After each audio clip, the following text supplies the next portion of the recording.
Ụtụtụ ọma. Ka na join na-ekesa the video ụtụtụ ọma, happy weekend. Michael Njoku, ụtụtụ ọma.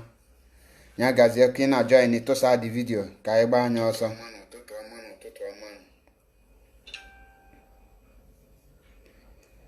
Kesa the video maka na Nigeria etigo ka ego Malawi. Nigeria etisago. Yasa. Ọbụla ozi onye akọl. Lolo Ezinne, good morning from here. Ọbụla onye akọl. Use what you have to get what you want. Were ihe inwe wee nata ihe ịchọ. Ego Nigeria na-agbazi na. Kesa the video ka anyị gaba n'iru na time adịlọ. Kesa the video. Are we there here na? A na-agwa ha na Nigeria eti. Idris Abdulkarim o mee mistake wee release Nigerian jaga during Obasanjo time.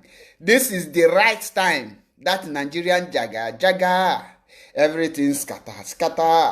Poor man dey suffer. Kita bụ the right time ekwesịrị ịkwụ that egwu because kita ka Nigeria jaga that time ọ jagabeghị. Kita Nigeria jagas scatter. Kese video, use what you have to get what you want. Ihe Nigeria nọzinya na nke ihe na-ebute nke a. Isiokwu m ga-akọwa n'ụtụtụ anụ a bụ first, the blocking of trailers na-ebute ụmụ ihe nri onions na ihe ndị ọzọ na beans na ụmụ ihe ndị ọzọ na-ebudata from ugwu to the east. Ha rebansịrị ya back. Nke a bụ ihe m ga-etinyegodo ọnụ maka na the news ubie nwere ihe ha na-akọwalọ. Ha akọwalọ ma police kuchi that ụzọ wee na return ha back, ka ọ bụ army kuchiri ụzọ wee na return ha back, ka ọ the youth kuchiri ụzọ wee na return ha back. Enweghị ndị ha kpọrọ afa, ha sigide northerners. Man mụ na gị na bụ na onwe ndị kuchi that ụzọ na return ha. Yet Nigerian military ejelodie. Yet JTF, which is a joint task force, agalodie. Nothing happened. Yet ha ka nọlụkwa die na-eme everything ha na-eme. Nke a ka anyị ga-etinye ọnụ n'ụbọchị nke tata. Kese the video so that ka one Nigerianism, all those patriotic idiots na-akpọ nwe ha one Nigeria, ka ha wolu ntị ha nụ, ka ha malụ nke na-eme, ka ha nụ the update, because one Nigeria is a crime against humanity, but some people amaghọ. Kesa the video ka anyị na-aga n'iru because time adịlọzi. Time adịlọ ka ị na-join kese. I need more people. It will sensitize our people. Secondly, nke a kịta nkwu bụ ofu n'ime okwu a ga-etinye ọnụ tata. Then, secondly, the arrest attempt by DSS on the Sunday Igbo, and the DSS na-adị na ya ka ihe kpata na ha enyeghị letter of bịa direct to arrest him. Meanwhile, he had planned assassination or na ha ji assassinate that guy from Benue State. Enwe secret mission. Ịmana ngwalunu na before there is a mission ndị Fulani chọrọ iji wee conquer Nigeria. Ha wolu the military, which is the police and the army Janjaweed, na fight Biafran side. He wolu Fulani terrorists na fight Yoruba, so that he will not decode what is going on. But we are here to unmask them. That is why I do have no retreat, no surrender. Another one, but the bandit Chetano na Egbugo Nusheku Abubakar for more than 15 times by Nigerian army. Yet, okana patakwa na pakwam. Then, last, not the least, use what you have to get what you want. What do you have and what do you want? The Northerners, what do they have and what do they have want? Ke ihe ha nwanwe, ke ihe ha chọ. The Northerners in Zamfara, unu na anụ maka gold and mining and all those things. Ebe a unu na afụ this kidnapping. Okay?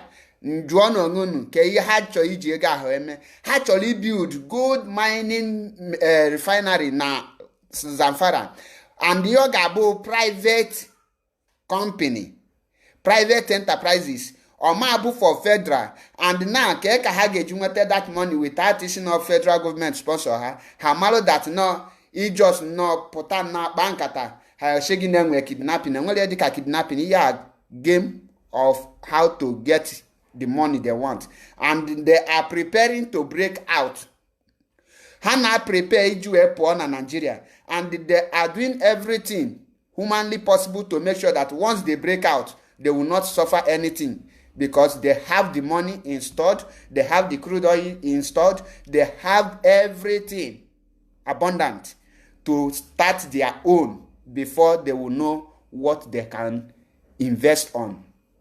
Then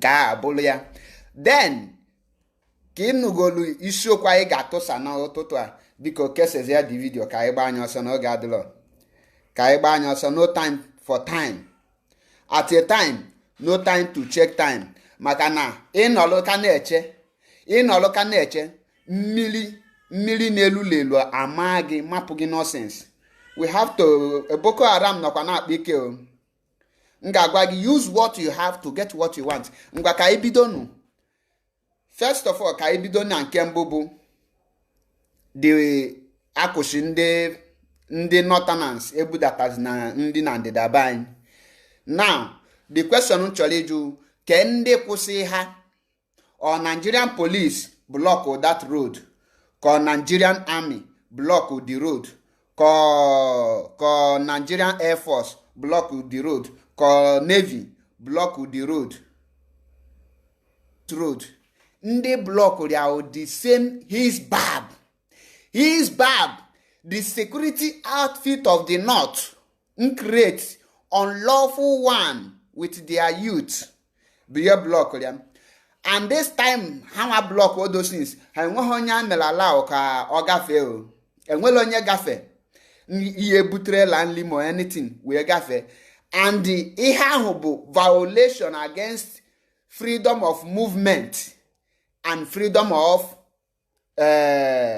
belonging. Ndị nke ahụ si na ha ga school na from east up till now, onwere any person raise the alarm mba. That is why my last broadcast in Shigi, don't carry out a threat that you cannot fulfill, accomplish. Now, how about that na miyati ala yaga for strike? So the north now, they believe we go in every area that no how much in Nigeria, that whatever they say be here game in Nigeria. Then, in order to start their strike, everything, use what you have to get what you want. Onyo abudi ejechago dinime ha kushizi ibu that only. The effect of those things now yeme onions may increase. Ogeme beans may increase. Ogeme rice may increase. Ogeme every food stuff in the east may increase. Now, ke the east in where kids will respond to this their act now. Ke east in where east will anything. Yes, yen you asking na east will anything. Hagejun where retaliate. Igwam that na east will oyi, because when you talk of east comprises of both Niger Delta and everything. Both the Niger Delta enwe hoyi. Henwa enwe hoyi. Iye habubu oil keeper. Onene enwe gate man. Na gate man necho nonche make here the owner of that gate, the house. Here Niger Delta, when I talk Niger Delta, remember Niger Delta is not just the south. Kayali made that mistake. When you talk of Niger Delta comprises of Imo, Delta, and those riverside, some part of them, and some part of the east states. These are the states that make up Niger Delta, because these are the states you find oil on it. Now, the land has the oil, but the individual is not the rightful owner of those oil, but the indigenous are the rightful owners of the land. But the resources, the natural resources in the land, can prove work right. then because I know how much actually can prove what wrong. The reason you are going to Northerners were the hacker. Well, the same oil in our land. Keka has we oil. On your bonapolo on Niger Delta today be all a security, a pipeline this thing keeper. You on a chebu on a pipeline in check. Check on a check. Obru na hang on where the oil, they in charge of their oil. Kita this Fulani Ndugu Mbachigolo shigi that na hama budatali nli ke hi kwesiri ime ikushi hanwa emi oil ndi na line akushi hanwa iwele anything ndi na that our land hakushi will anything that has to do with our natural resources akushi he draw that oil and gas. I cut off the whole pipeline legally to the Hajjami oil, to the Kano, Kaduna, Katsina, even to Niger Republic and to Morocco and to Tunis. He cut one off. Then back Hagejimal, yes, that's now hang where something hang where kid you punish here the east. Now east where something hagage you punish here hang. But hang in charge of our own. They in charge of their own. Mezi a gate man, a security to guide what belongs to us instead of having women here. Now, this food, how an ebudata. So, how the meaning of farm? Fulani people mad the meaning of farming. Yet, he only keep both their cows, dozen at the north. If the reason imaga kata anywhere in the north, if anything, indika cow and naganimo here. The reason be because cow we got any more maybe that they are all one. So the reason Haji both their cow is to make sure that they compete with them in terms of farming. You compete with them in terms of anything they produce in the land. How actually they in charge of the oil, they in charge of the agriculture, they in charge of everything that has to do with the living of the beings, the living of the human beings. Because hanya ga allow ki cultivate here your own farm. You ga cultivate cassava, you ga cultivate yam, you ga cultivate everything in under agriculture. In that means you can also cultivate rice, cultivate beans, and even migrate in cultivating onions and carrot, sugarcane. Once you are doing this, you are competing with them. Up and once, because we have a fertile land, how much calculate to go matter that if we leave these people to be doing their farm, they might discover the way forward in upgrading their agricultural from substantial farming to mechanization farming. So kahanga will bring Ganywa down, he bought their cows. Go and destroy their farm. Go and frustrate them. The moment cow mbata begin, we may be henny na halo, maybe chenya, it got frustrated. What the excess of coming into the farm? What the excess of farming? Ebob na unlawful for year 365 days. Or lose your time to cultivate, to harvest. In the actually, there may be everything. Yet, on what here the government again, at least I will be seeing money, daily income to eat. You abandon that farming, they succeed. How continue? How they will make profit from it. How their own beans, they will make profit for it. How they target their own rice, they will make profit for it. Ndi Igbo nwere efi Igbo. Can ndị Igbo chile efi Igbo ha na ga not ga maybe all those beans and this thing. And you know water the game these people nchi. Use what you have to get what you want. Our people are not here decode here because I know business. Hey, I make 2,000 naira today. Make I chop. But you long wegi. Okay, the effect of how can tomorrow be? What of being taught a job on a hadlum? Can get sustain echi? Ndi Igbo anaghị calculate all those things. Ya na calculate ka erie kita ka obie. Tomorrow will take care of himself. That is not true. You are the one to take care of tomorrow by planning. So now, if for the reason Hana succeed right from time. Many of our people no into farming and not into farming today because of the frustration meted on them by these Fulani people. Because of the frustration meted on them by the Fulani government. How about possess farming things, Simba? I cannot continue laboring in vain. Now, all the goal on now, kit all the goal on now. Kedi ihe the government in iju stop all those nonsense.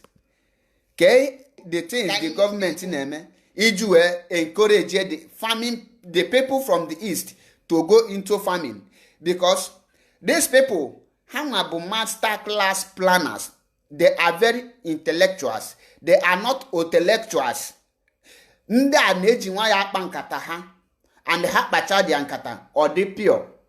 The ankata now, the real plan of the Fulani today is to subject the Igbos, the East, in begging. That is their total plan.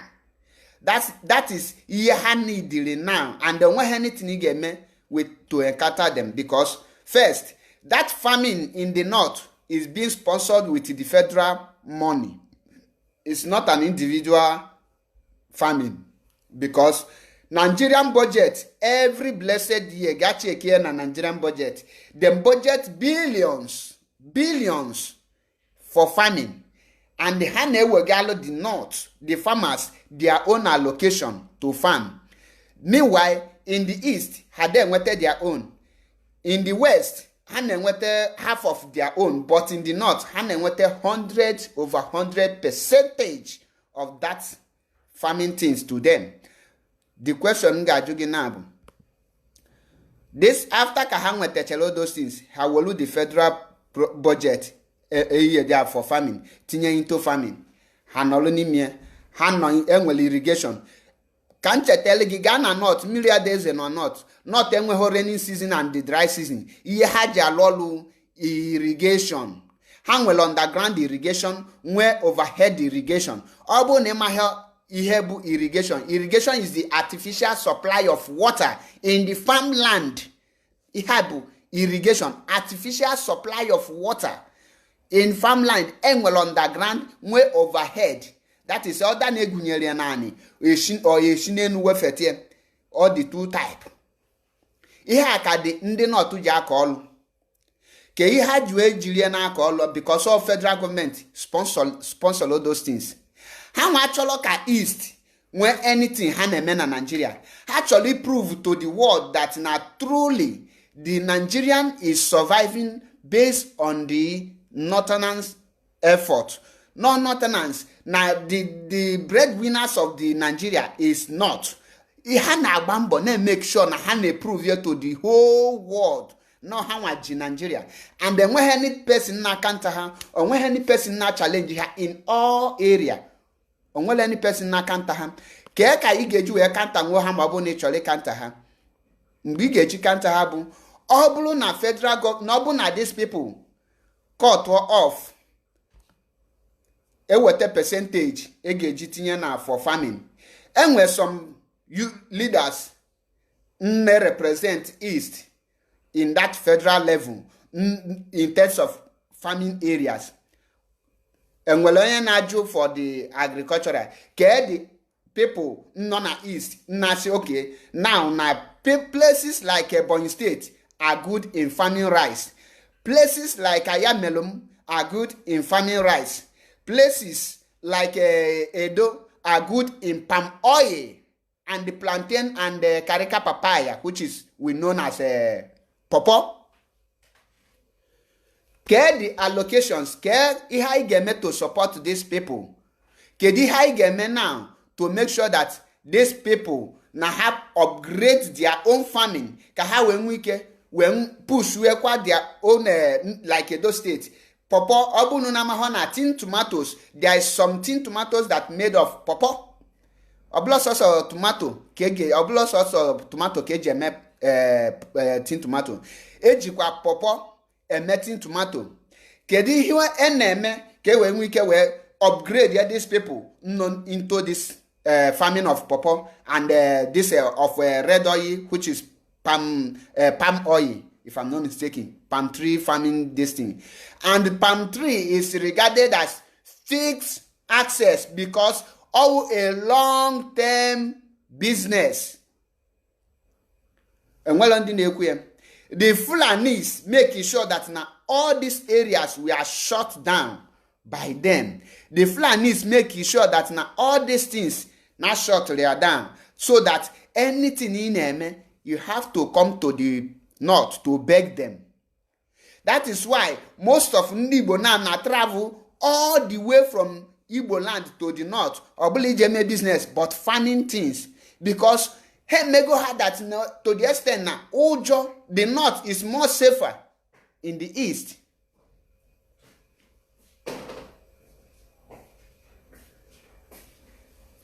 Yes, my brother, but or somebody, he will not leave everything for our leader to do because he is busy.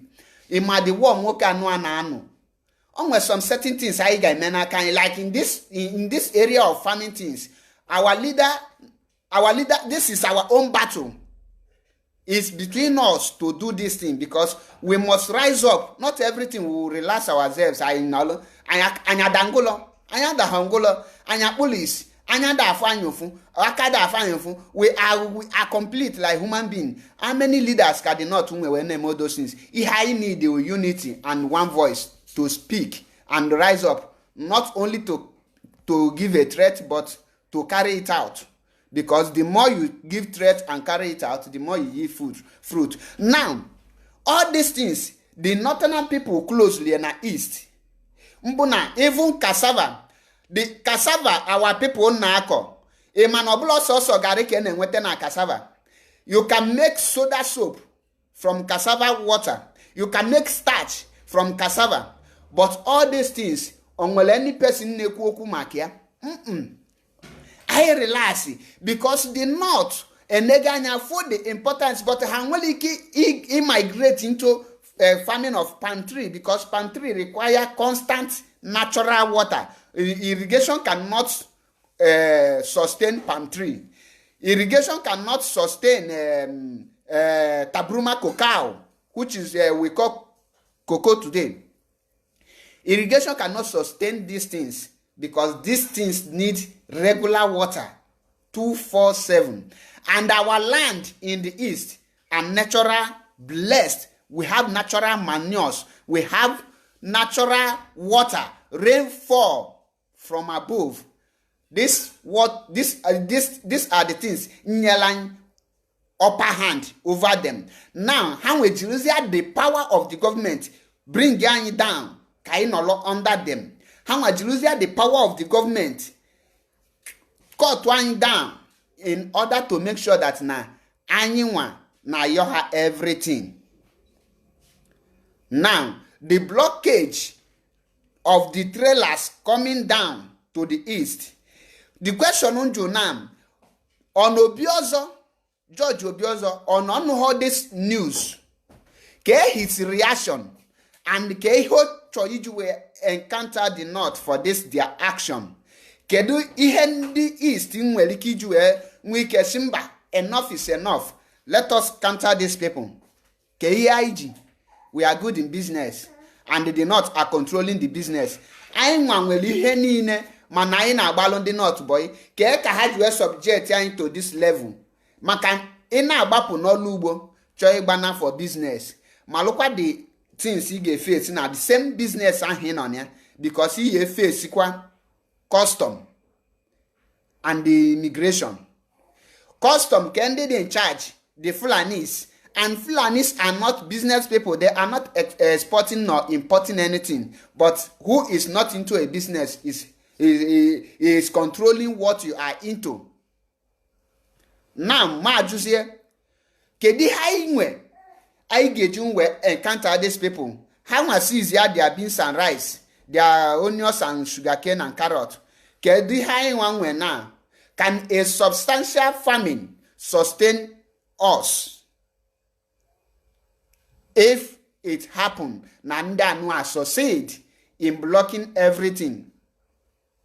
And man, these things, that is why you see our people are not muti horses, so because during the Biafran Nigerian war, Hangwaji starvation were not less than 3 million Biafran children.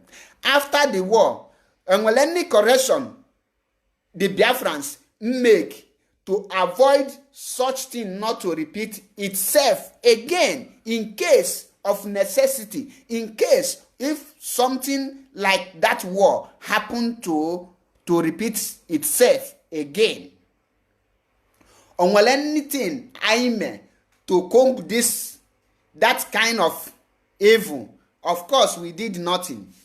The moment actually we have become one Nigeria again, everybody forget the war, everybody lost the pain, all the whole pain just vanish. Then we carry our bag back to the north again. We start rebuilding the north. Meanwhile, the north, nothing during the war, and when anything may be in the north, on when big Ghana north today, as not during the war, Kabali here, now they rebuild it. Or the law, got check the history. Ihe Ghana no Obasanjo and Buhari. Obasanjo led the social troop division and they bring down on each other. Buhari led social troop, then bring down this place. The question he got John Wegi, after all these things, after everything, Kedu the correction I make, we continue repeating the mistake. Frank Atiku, good morning from here. We continue with the mistake. And I continue with the mistake. That's the same mistake. And whenever you correct, on whenever you do anything to correct that single mistake, problem today. How I wish now during after that, God check every country in no war. Immediately after that war, that thing that made them to lose or to lost many people, that is the area they will concentrate to build it. Japan, for example, Japan is one of the strongest people when it comes to producing anything electronics and the weapon too. The reason, during the time of colonization, Germany went there to colonize Japan. Japan another had that after it, they duplicate it. They replicate the gun of Germany. Got into production of gun. Malo that because how what you go for all this gun? Can Britain you finish the whole Africa? No, this gun can Britain you colonize America. This gun can Britain you many countries. Now Hashimba and Yamano can this people use all the same strategies. We finish and go into it. That is why Japan is not colonized by any person. Had the good in production. Japan has their own weapons, their own missiles, their own fighter jet. Japan produce everything they use because they learn from the mistake. That's what brings me that says that observation is the best experience. Observation is the best teacher and experience accomplish it. Japan observed and they used the experience in it to do the needful. Now, mgbe I no chalo aya Biafra, aya ogo Biafra. Ndị Biafra afụ na Nigeria close ku Cameroon ụgwọ. Ha close that Bakassi Peninsula entrance. Ha ju enya ha as a collateral security. We will hunger because that is the only means Biafrans in Jebubatan that time. However, we lose ago, we our soldiers ikpahu. We will look at the same ago, we our children ikpahu. We will look the same ago, bo our nursing mothers. We will look the same ago, bo our pregnant women. The same ago, bo many people, including man and everything. A question after this civil war end, the East supposed to invest heavily on the farming sector. Ekweshi in Biafra land, I mechanization farming. That is commercial farming. Commercial farming comprises of many things. Because when I say mechanization and commercial farming, is not a substantial farming, because substantial farming is for me and my family. You have to build it. This palm oil you are seeing, palm tree, in China, soda soap is made of it. Soda soap. Enwe companies, enwe obodo ndị ọcha, enwe machine n'ebe ihopụta akpụ. When you pull a cassava out, iwelu nke bụ the main cassava eji eme akpụ, iwepụta that skin anya ahụ bụ kpọrọ anya, ị ga-akwọ onye nwere ihe eji alụpụta. Ịkwọcha garị, mmiri akpụ ahụ, mmiri garị ahụ nna dị that place, ga dosie in the morning, ga na anya, ị ga-afụ starch under it. That is starch eji alụpụta many things. I question well those things. All those things is a means of living. But in Biafra land, all of them they waste. That is why Fulani geji beans and rice when a melan guy. And one company, Expo company, nga no na for gini foreign rice. Iyana si foreign rice. Gini kunuma foreign rice. Foreign rice or rice abatalo ofuma e ma fo aja ninye. Abakaliki rice, which is a Ebonyi rice. Obulu name well a good machine there to harvest that rice and teach the rice of man, hochanyo of man, men everything ordinate. Ibu putia denya made in Italy, made in Brazil. Or where ya bag agreement because all machine name foreign rice or they can foreign rice. With good machines, obuli wolaka teach rice, e wolaka teach the rice, ye teaching that rice aja. Made rice or bajie, made that rice or wear different kind of this thing. But our people fail. He correct mistake. Hammer in 1960 to 1960. Till date, on when he correctly, he hammer boom. He call a gawana north. Most of the things even when a Buddha east from the north, when you go to the north, you have many people into farming there. But happen to have these things. Okay, the reason our people invest in farming. Any country today, if una government, their own farming, I invest heavily on farming. In foreign country, Italy were farming, Germany not into farming. Israel, even to the extent farm now. A play that is the water had you medicine the thing. If our chef go me happen at that time, he got na that their flower farming and everything. He got like farming. Libya, the same thing. Libya million. Most of the country are in if the great in farming now, million hazel there. But their people invested through this irrigation. Even at least bonine na enwelebe irrigation. The first irrigation Biana East as a whole, Biana Ayamelum local government, or more precisely in the 70s, Amubedi Mumba. Iya hana biambabu canal. Hana bia canal. Gadi oka di there today, but it's not functioning. Happy idea, mantua.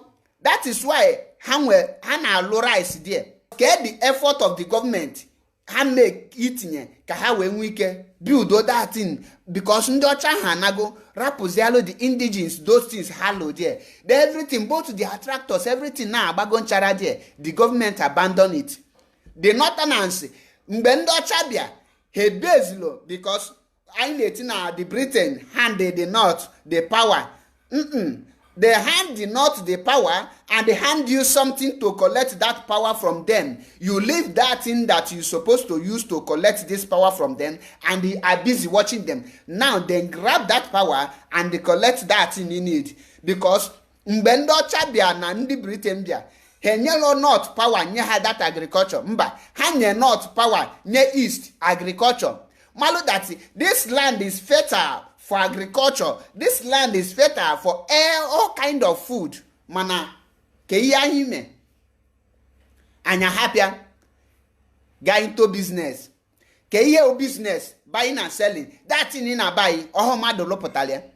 Ọ bụrụ na ị produce, you can be doing business with your own product. You can be doing business with everything. All this unemployment in Afu here today. Ọ bụrụ na all those agricultural sectors na alụ ọlụ eye enwe employment there.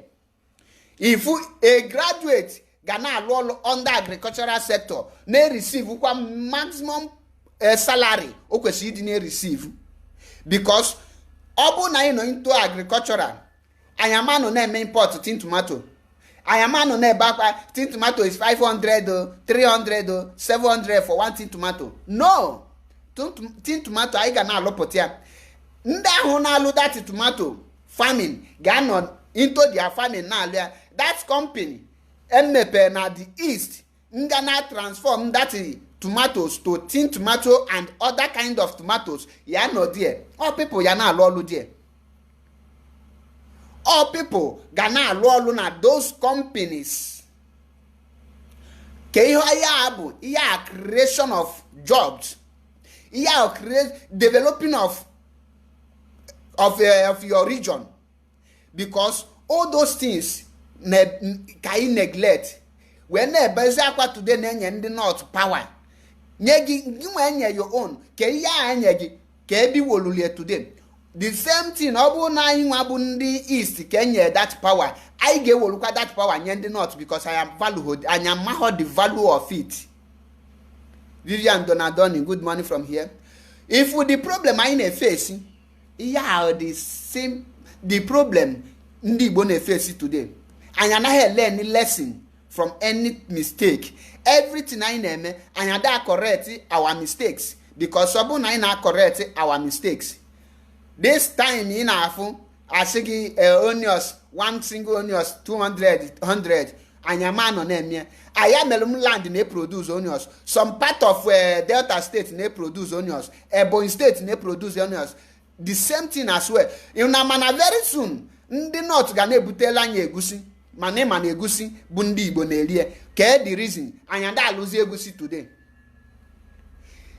Ọ bụrụ na anyị tinyelu egusi, which is melon, ọ bụrụ na anyị tinyere effort n'ime, many people ga discover the importance of egusi. Egusi so na the king of soup enwe na Igbo, but ke ebe ihe for etinye any machine to make it more easier. Enwe machine imakwa na the more ị na-aga into farming, the more he enweta the experience and the machine he get alolu easy.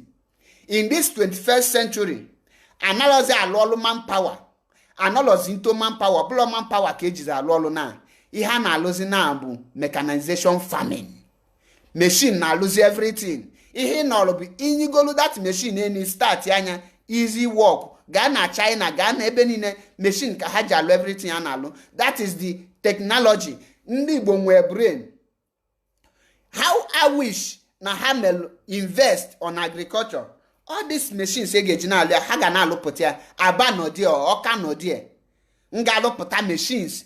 Yeah, you create employment. Obl everything. They are marginalizing us. They are doing this. Yes, they are doing that because you submitted yourself to be marginalized. You submitted yourself. Like our brother said that Mazi Nankan should look into this thing. Mazi Nankan Aki Ejugo already. There are some certain things you don't need Mazi Nankan to do for us, because the one he has at hand is too much already. Or they go too much. Njwogina. Fulani people. None at Niger State. Block war road. No one here gave that only. Care the thing or Haneze Megolumakia. Care the thing Buhari led administration Megolumakia. Care the thing the Eastern governors on Wegonia react. Mba. Ema the reason. Because hamaho their self. The reason be because na I can wait no Mazi Nnamdi Kanu ya bia react ya. Now without Mazi Nnamdi Kanu or something, we cannot do it. Too much of load ka ibunye golu nwoke a ka ibinite na oto nugodo ogun ka anyi. The Eastern governors, how for this thing, or the Gikobulu Ndibo, Kuchuluzo, saying that you cannot transport our crude oil to the north, or the Gikoya last 1 hour before Nigerian army land that place. Before a person like Hope Uzodinma, Etinyeko, Abego, Diana, our miscreant youth, my children, they have blocked road to make for not carry food, come for now, come and kill them for me. That is how stupid they are. Use what you have to get what you want. The North now, they are using what they have to get what they want. What do they want? What do they have? They not have the gold in Zamfara. They not have the food. They not hold the agriculture. They not hold the meat. Now, they are using it to grab your own oil. They are using it to grab powers. They are using it to grab everything humanly possible for them to grab. Because upon having all these things, they know that we have everything now. Now that we have everything, let us collect these things these people have so that we can turn them to slave. To slave. Conquer one person. You can conquer. It's very easy to conquer person. Once the person, any person lose guard, yeah, you can conquer the person. Yes, you can. The way you can conquer the person is by making sure that everything the person owns, you take you one after the other. The moment you lose guard, you will you will everything on. Today, can repeat this one question what the answer. Kedi hendibo to correct that mistake of hunger, of starvation during Biafran war. Kedi to correct that mistake, not to repeat itself again. And we did nothing. Now, marginalization. Agriculture is one thing, it's one of the lucrative business. You can invest little and harvest big. In the sense of no manpower agriculture. During the harvesting, you will not return anything as a capital, but you will harvest and you will double gain your profit. Your profit will be doubled. That's a mistake, and that's the same strategies had you conquer in 1960 to this in 67, 67 to 70. But hunger, starvation. That's the same hunger, starvation now. Have go that now. And you anything to close that gap, to close that hole. How would you capture in that time? Because there is no Juku surrender the war. Or below that they conquer us in shooting. Or below they conquer the Biafra by using armored car. No. They captured Biafra by using hunger, starvation. Kwashoko made buonishi tanonu buona for tanobi tanike daizi dika amamienga biakpo. Now ndi Igbo fuchalo those things. The East afford this gap ke ya ha meje to correct it. Onwele anything I made to correct that mistake. That is why how do we continue in this 21st century now? Jilukwe the same hunger, starvation we na bata anyime. Jilukwe we na bata na wom.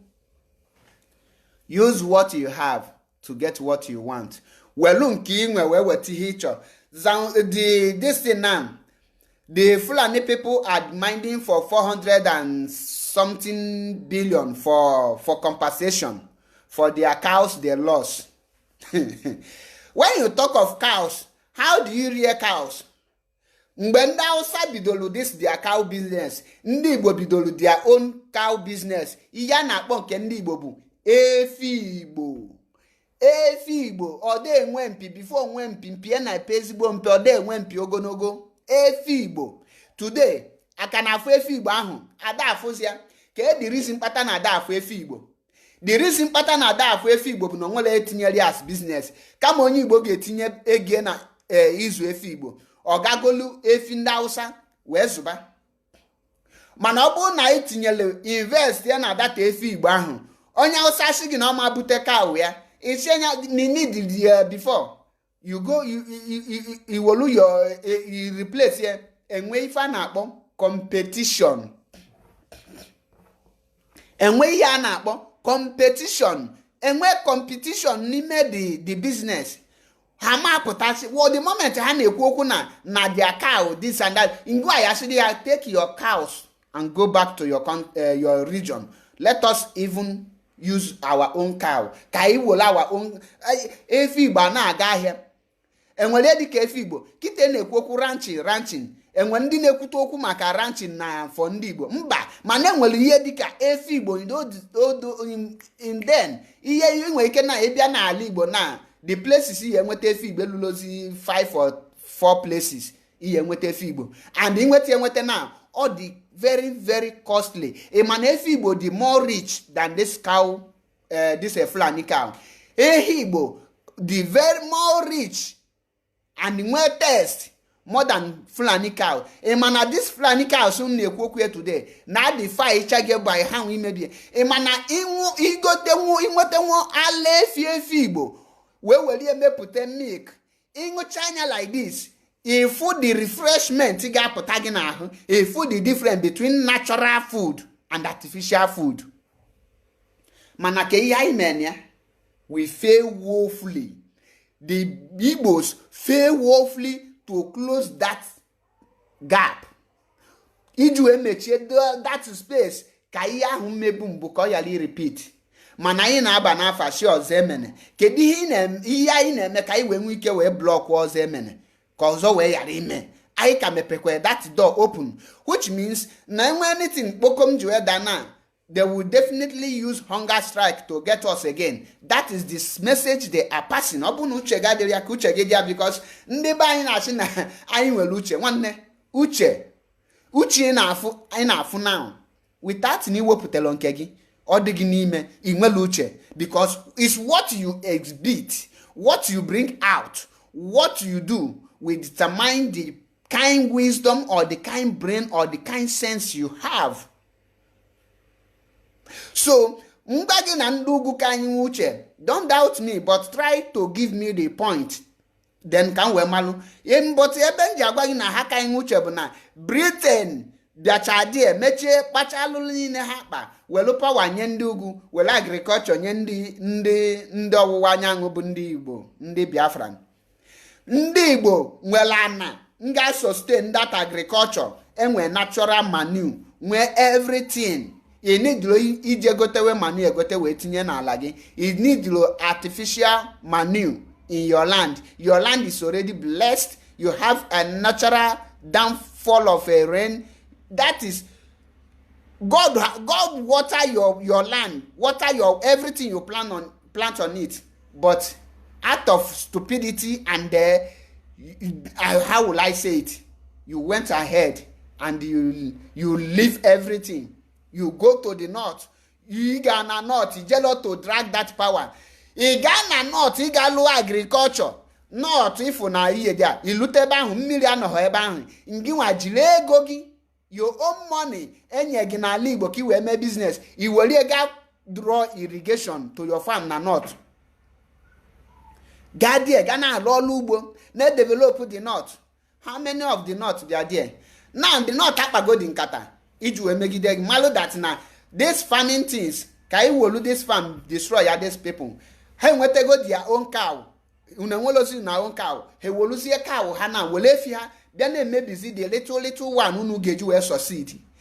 Those ihe na ba locha akpu if we wole fi ha consume everything, destroy everything, is to make sure that they harvest or that thing to frustrate you. Now he mechego those things in welozindi you left with nothing. A gababo okada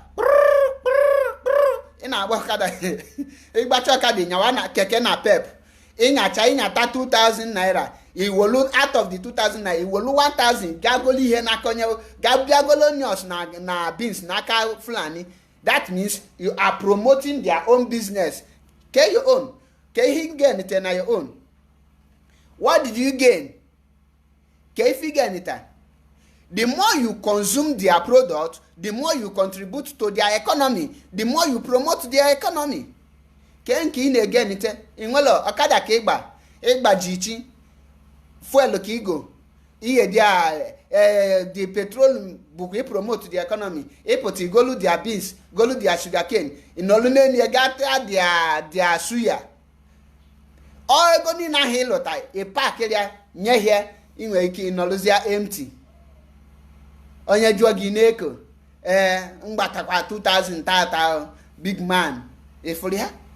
Common sense adịla common. Everything in labor that day ichiri achinye ha will look at develop with their place will those things sustain their own power. In ekaneko ni maife ekaneko ni nwere Fiji. They are using what they have to get what they want. What do they have? They have their own power. They have the power. They have food.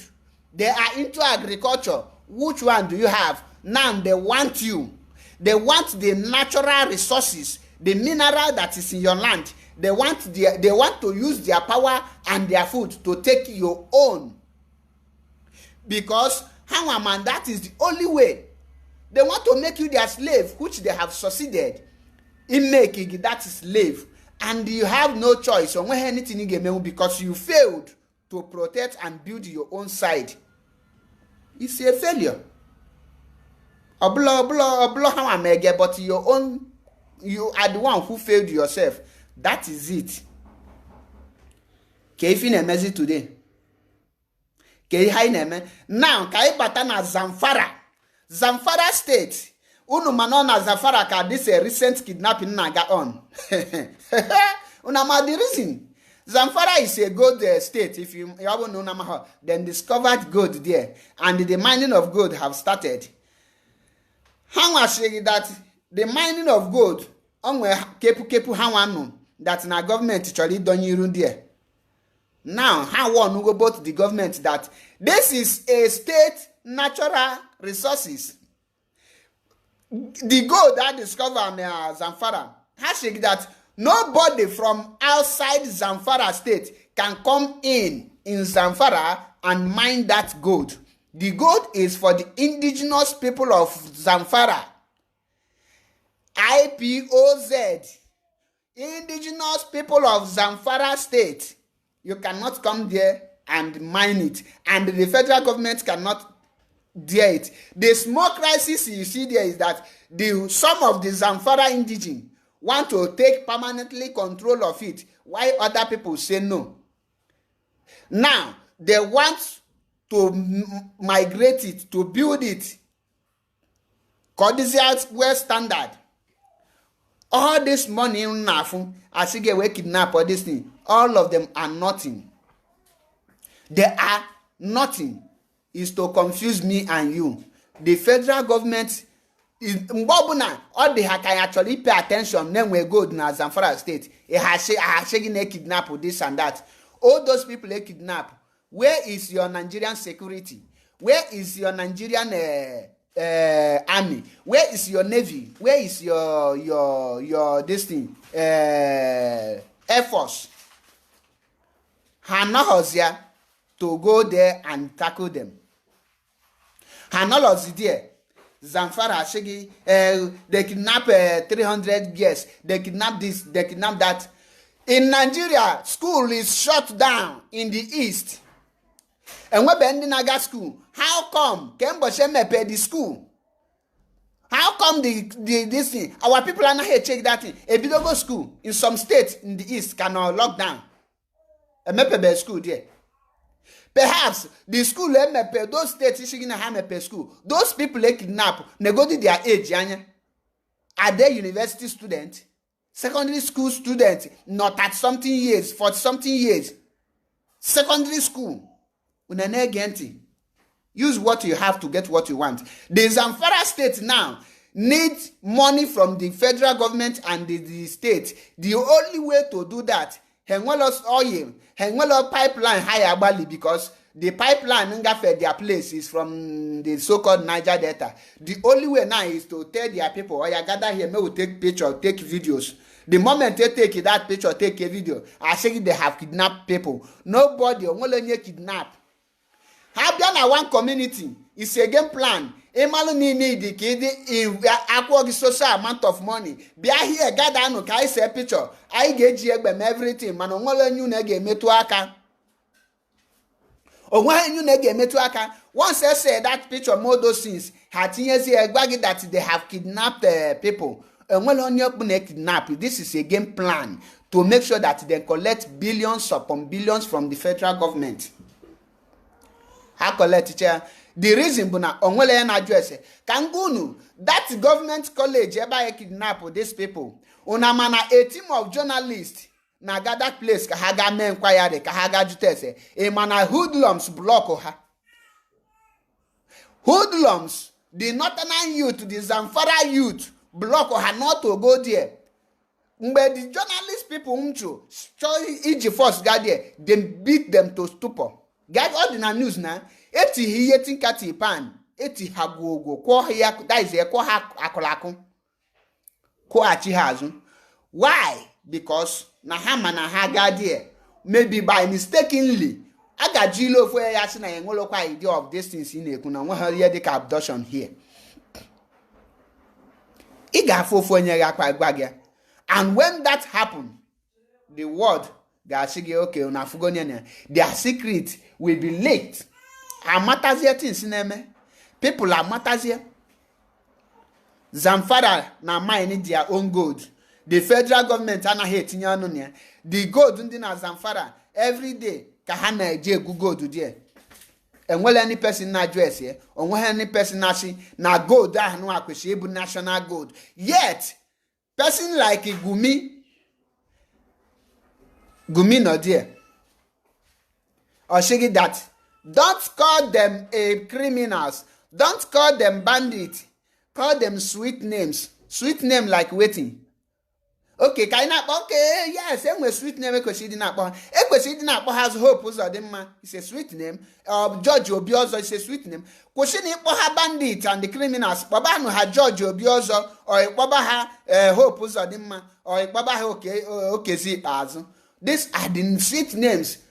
Gumi kwesini kana bandit because these are the people no there. Edanipo Kushini bandit or criminal. Babano ha Ojus or Kalu. When you call the bandit Ojus or Kalu, it's a sweet name because only all those bandits with Ojus or Kalu and Hope or demand okay and so on and so forth. Or Wike, thank you. Or Baba Han Wike. Because they are all the same. Now, Kagumi, Nshikisha wasn't all those criminals. Or will any person see from east? Mputa raise alarm. Why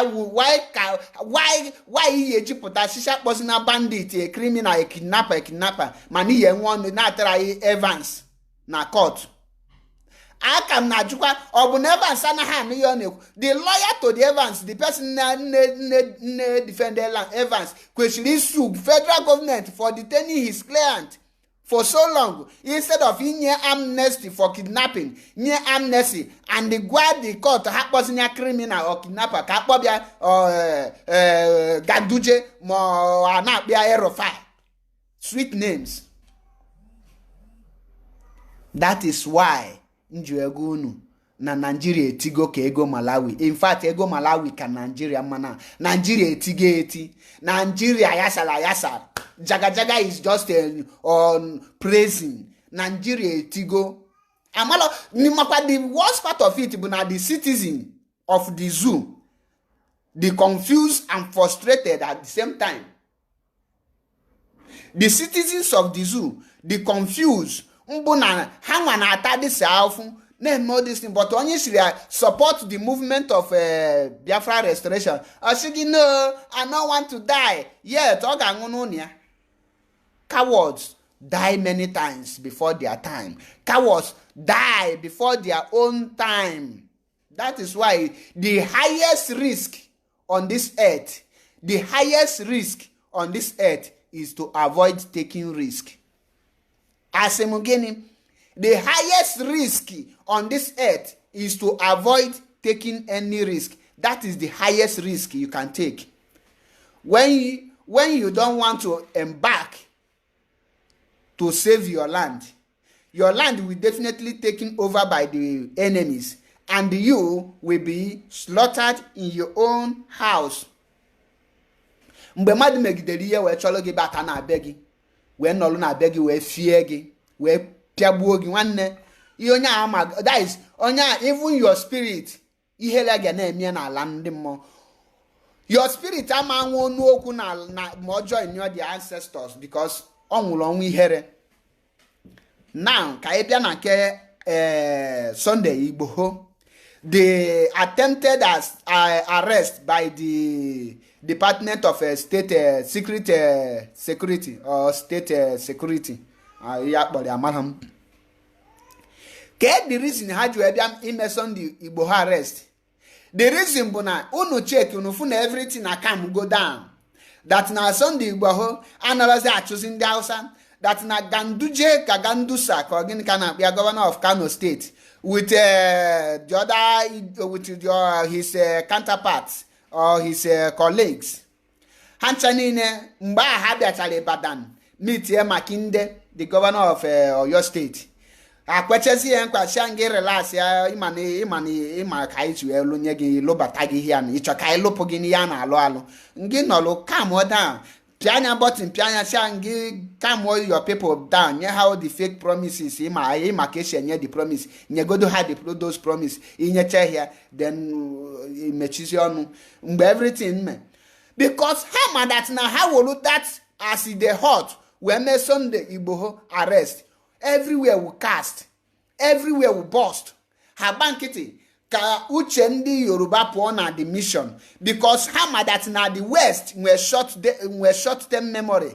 The West can forget is something easily. The West can easily forget things. Hama that na the West and the East, they are indigenous. Once something happen under 2 weeks, that is past participle or mabolo ha past tense. Okweshilebu past tense, but to them, because before something gaba past participle at least all I take years, mana instantly na Libo and Ala Yoruba, he heard me yesterday in their brain can enter past participle immediately or na habolo ha past tense.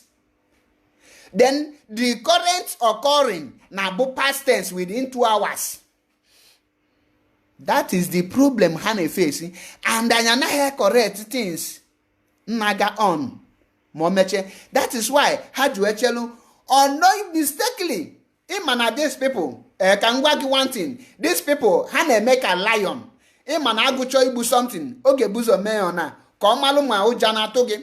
Or ko oijagi. Or malu how prepared you are. Oh ni ikoja ibankiti ni pango.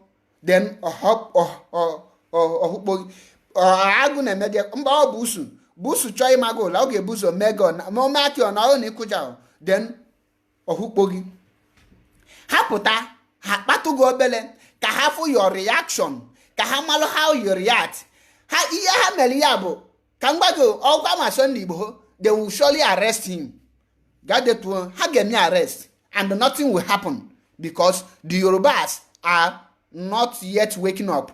Okwa Sunday Igboho ha get me arrest. If we hear these people mena, ha just look half the reaction of the Yorubas, kahamalo mahame onya arrest. When people will keep puta. Kahamalo ma amonya arrest, ka the Yoruba nation and we rise to defend him. That is why if actually me arrest that day, ha just try. Kahafu the reactions of the masses. Kahafu the reaction of the so-called Yoruba people. Kahafuma, these people are the united, Kaha unite, or Kahetisa Letisa Kandibo, Kahamal Mahayasa Layasa Kandibo, Kahamal Kahano Yaya Kandibo, because Ndibo no Yaya, Yandibo Yasa Layasa, Ndi Badilon Otu. So, Habia made that thing, Naziazu, Kahana Lazu, Hafo Daka, watch Azia the reaction of the Yoruba elders, the Yoruba leaders, the elite. For do I can all one side, nothing happen. Or when you cook at the year, they will just come on air and discredit every news you see. Like the video naga on the DSS PR that there is nothing like that. na ha emelo those kind thing. Meanwhile, na for the video na for their healers. Iye ha no have food laka. Now watch your reaction. Iye ha na read from that yesterday this thing woman. Iye ha na study the body movement, the body language, the reactions of the different Yoruba groups and the different Yoruba leaders. Iye ka ha no na watch. E ma the reason ha ja watch ya. Ka ha malu mambe ha ga-eji bia bulu Sunday bo ho monwelo a prominent person no na Yoruba nwe stand bulu a stumbling block before them to stop them. Iya ka ha na watch before ha bia in Igbo land to terrorize us. Remember ha bia na mpo bia me bia yi anyi egu obele onwele ekwulu okwu. Ha bia na mpo junction buzie some many people that time onwele ekwulu okwu. Okay, this is the way we can be conducting our mass. We can be carrying out mass massacring. That the same thing can actually done na Yoruba now, because mgbe ha bia kpatu anya aka ha fu na ndị Igbo niile, the whole Igbo elite, the whole Igbo leaders na ha the useless na when rise up. That is why you afford this killing the men na Igbo today. He had the same thing ka ha na bi men na Yoruba. The same thing. The question ga jugi na bụ this DSS on ha nwere ike iji this their intelligent and the lion in them confront the bandit. Of course they cannot, because the leader of the bandit, the spokesperson of the bandit, which is Gumi Shaiki, that na the first time ha confront this bandit, that they learned their lesson. Gini, they learned their lesson. Na ha muta, that is their body were her things. The reason their body mgbe the military confront them, the Northerners backfired the North. That is when Mbaka the Chitena Boko Haram start like this bandit. Mbaka ifo na Buhari Potagwagi that na imetu any Boko Haram aka nine metu the whole North. The same thing. Then the so Northern elite embark them and empower them, then kill all those soldiers. Nje confront all the bandits. The Fulani non-army identify all of them, and all of them were killed secretly without trial. All of them were cut down. All of them. That is the lesson. Because God gave the video show you that now the soldiers in carry that out. They are Christian soldiers. And their name, a soldier reported to me and they mentioned their names. Obu Ogumi can measure their names. Rather, they will their names. Near the people who assassinate her. Then they are not assassinating them. But the people who get blame their family or their wife. Keep silent. When your husband die, the soldiers will come and tell you not to make it known to the public. Are you not a fool? You have to cry out, because okokos ni iye nyaje timpu ma nkwobi bulu mi abụha na nwere ihe nya ga-emenwu kama na ọkwụwa n'ụlọ onunya nyo ka ihe ebefu nkwobi apịafịa bulu nwa ọkọ ifu ọkụkọ etu ya kwa fenyenu fetuo ọ manika dị ya, but o create go that tension. Mgbe ọsọ me that thing ị ga-afụ mmadụ apụta ozugbo onye ihe dị pụta tiwe hey tupu dị nkwọ ma ọ bụ na okutebe. That is why ebo na digi also na ndị ahụ egbu. You have to cry out. You make video na digi sokwa na ndị egbu, because ọ bụrụ na una apụta make such a video, they will continue killing you people. How you continue na egbu unu? Continue na egbu unu 247 and nothing will happen and nobody will talk, because okwa onye kwuchi come and help me before help onye. Ndo Igbo say na that a problem there is a problem half solved. When you call mad your problem on maluko eshinya logaka. Now you are keeping it to yourself. Nobody will know what is going on. Nobody will know what is doing you. You are on your OYO on your own. You are on your own. And many of you will die like that. Many people are still dying like that. In a civilized country, you cannot detain any person more than 24 hours without a court trial. In a civilized, irrespective of the crime on your commit, you cannot detain a person more than 24 hours if the court if the court without a court trial. You can remind the person at that moment. You file every case, everything against that person. Within that 24 hours, you will submit it to court. And the court will hear the case. Or court actually okay, remind this person in prison. Then the court will fix a date of hearing, depending on your crime. But in the zoo, you can be in a prison for 1 year, 2 years, 3 years without any court trial, without any person knowing, because we feel less concerned. Sunday Igboho, that arrest attempt, they will surely come for you people. Hagaja for that arrest. Because how I try, you go half year there. You have for now. The major thing happening now, the point, how well now, have to go the prominent people in reality against them. Have to go the prominent people mpota defend the Sunday Igboho. In my year, now. Nda no aga meet with all those people now behind the skin secretly. Alpha, name your price. I'm on arrest. Name your price, and many of them will enrich themselves. Many of them will take bribe. The moment he allow those people, because he collect go the data, the names of those people, he will check again. The names of those people handed in and now. He will go the names. He had back on how to silence them. After succeeding in silencing them, they will now arrest Sunday Igboho, because without them as silencing all those people, you cannot carry the arrest, you cannot succeed. But the moment you silence those people, you can now go and arrest Sunday Igboho. That is the game of the Fulani. Don't think they are foolish. They are very smart. Every day. That now these people, they smart. When it comes to politics, they are well talented.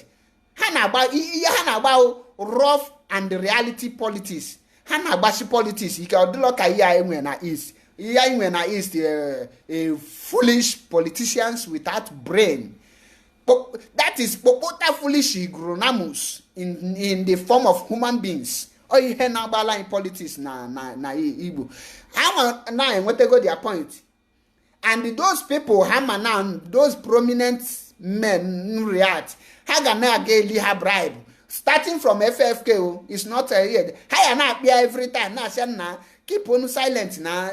Go like each other. Okay, you contest which position you need to contest, but you need to keep quiet. Oh, na kahajaba every region ime. Once they succeed in taking that person that is disturbing them, once they succeed in taking away that stumbling block to them, once they succeed, they will now move with full force. Habata with full force. Once habata with full force, hemebezi yenine. I analyze timbu janjaweed. Na boha ndala beggars this and that. One in a bohafa how an na run things. In a bohafa hanolu na run things. They make sure that you become a slave to a janjaweed. The meaning of it, Ibu slave to a janjaweed. That means you are less than animal. You are less than animal. Because how our people reason at times. Our people are not here reason fast. And our people add law well in calculation. Imania na shigi no onya go psychologist, no neganya ye kwa psychologist kana bia neganya mati hi na chime. Ndị Igbo nwere as a gift, he need the but they are not making use of it. We have many things as a gift which was gifted to us by the Okike Abiama Chukwu Okike, but we are misusing them. All the gift ndị Igbo nwere today, ihe anyị jizi eme 419 jiri na-egbusisi our people, because ọ bụrụ na ya ejighị egbusisi our people, ndị Igbo kwesịrị that is anyị nwere everything iji wee chịrị Nigeria na mkpụrụ amụ. Okema jide Nigeria na mkpụrụ amụ mgbu ha bịa izuzu ichetel ha n'iji ha na brokos. Epetu aka ha feel the pain or maintain.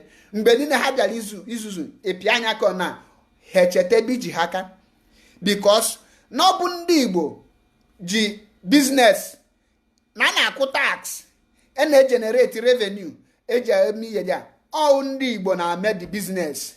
Each container bata from mbata na that Lagos enwe 100 container, 95 bụ nke ndị Igbo. The tax ndị Igbo na-akwụ ya. Each store if today move anything na Lagos, 90% of the stores nọ na Lagos ndị Igbo ha na-akwụ tax. 90% of stores nọ na North ndị Igbo. The same thing the whole nọ na East ndị Igbo. Ihe a niile ndị Igbo na-akwụ the tax. That is the means of revenue. Imego na ndị Igbo na-generate for this government, yet ha enwe ihe dị enwele opposition on it. Exporting and the importing ndị Igbo jie. Now, kee the position ndị Igbo. Ọ dịghị ka ndị Igbo now pụtasị gị, okay, the whole Igbo shops in Nigeria. Ibulu onye Igbo ị na-eme business, your shop must be closed. No movement. You go on a business strike. Or now the Fulani is going on a cow strike for 2 days, 3 days, 1 week. On a government, what do you want? Ima how many billions hage lose? Nibachi shop. Ima how many billions? Threatening go do ha. She go do her. We are leaving your region. All God nature he rapo. Go ahead that you are leaving. E macha go do bupute 911 load go dibu. Nena apota. Kifu go do how they will react. Careful that na pato yi how ma yi hage lose. You must go do that. Every Igbo person mature your shop. Ebobu ne no me no here there. Just mature your shop. No go do no for 1 week. Ka ha malugodu the importance of ndị Igbo. Ka ha nwee ka inwe value. Ka I respect go do give for one time. But oyekwu no mume mba na you can try it. Mana mgbe ọkụ gba shop gị ga no n'ụlọ for 1 year. Na achọ na yo nri ọkụ ya. Mana just mechie shop so that ka ya leri other thing ọma akwe gị. Ọma akwe gị because of selfish interest. Because you don't know your value. Use what you have to get what you want. Because now is the mother of everything. In manner this world, use what you have to get what you want. Ihinwe kigeji neko. O ihe ahụ iji kigeji na aba. Ihe ahụ iji inwe kigeji na achọ ihe ọzọ. Ịmanụ kata ijiri ihe na-enwelo we na achọ something. Now, ndị Igbo, the whole Biafrans, not only Igbos, the Yorubas, use what you have to get what you want. The Northerners are using what they have to get what they want. They are using everything within them. Ha ga-eji kidnap, were nata the government ego. Jilu game of cow this thing ranching na government ego. Jilu ruga na government ego. Jilu gold na government ego. In our own side, each China government ego is very simple. Civil disobedient. You start to go to that place. You request for something tangible. I will everything. If she go do okay, can be done at this oil. That no oil from the whole Niger Delta to the whole Ebenine. Ne nwali deka oil well onyugu ndugu nine ye remiti. Haya surrender. Vacate every oil well belonging to them. Within 1 week, every pipeline lead to the north. Abali Kolia cut one off. then ha jụzie gị what do you want? Mgbe aka ha ga-ajụ gị what do you want? Ọ ha nwa ga-ajụ bịa meet ya gọbụla ngwa ya meet ha shi ha we want. No, they are the one to ask you. Imagine anything, just stop them from taking our oil. Ha nwa ga-abịa shi gị what do you want? It's okay, you want me what we want? Igwazie ihe you need. You want to restructure? Ke condition iji enye ha. Gịnị dị iche na restructure na referendum? Jugodi onwe gị. Gịnị dị iche na these two things? Ịmakwa na enye gị restructure enye go gị referendum. Konimaho. When you restructure, you are getting closer to the restructure, to the referendum. Ke the reason ha ji wee sị gị that they don't want to restructure and they don't want referendum, because hammer that now restructure and referendum is like pari passu. It's vice versa. It's the same thing. They would definitely take total control of what you have. You will be in charge of your natural resources. Since the Northerners are proud of producing onions, carrots, and beans, now you have to be proud of producing the oil, crude oil. Ego oil. Ego ina anu maka kigabutike na Arab Emirates. It's oil money. Ego oil ada agwagu na Arab abi, but not in your land. In your own land, don't agwagu. Kuchikolia. Then what you need? You need the total control of your natural resources. Onitsha main market, only Onitsha can bring Nigerian government to their knee. Meche na here Onitsha main market, go for strike. No going out, no coming in. The same thing that the Igbos in Lagos can bring Nigerian to their knees. All the whole Igbo. Use what you have to get what you want. Since they are now telling you, we can go on strike. We can go on strike for cow business. Cow na full eneri. Cow. Then you can go on strike. Tell them you can go on strike on your own. No more revenue. Why that you can no longer pay the tax? Because all